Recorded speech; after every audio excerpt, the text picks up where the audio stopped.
અમદાવાદમાં બીઆરટીએસ બસમાં ચોરી કરતા દંપતી ધરપકડ થઈ ગઈ છે। 3.23 લાખના દાગીના સાથે પતિ પત્નીની ધરપકડ કરવામાં આવી।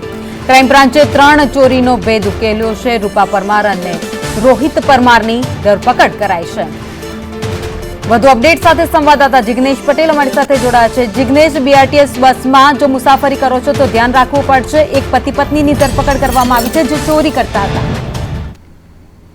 આવે તો જે પતિ પત્નીની ધરપકડ થઈ છે તે અત્યારે ક્રાઇમ બ્રાન્ચની કસ્ટડીમાં જે રૂપા પરમાર અને રોહિત પરમાર જે દંપતી છે તેમની ધરપકડ કરવામાં આવી છે। બંને બીઆરટીએસ બસમાં મુસાફર તરીકે બેસતા અને જે પણ મહિલા અથવા તો દાગીના ભરેલો કોઈની પાસે સરસામાન રહેલો છે પેલો હોય તેમાંથી તેઓ આ મુદ્દામાલ ચોરી કરતા હોવાની હકીકત સામે આવી છે। ક્રાઇમ બ્રાન્ચે બંનેની ધરપકડ કરી અમદાવાદના કુલ 3 ગુનાનો ભેદ ઉકેલ્યો છે।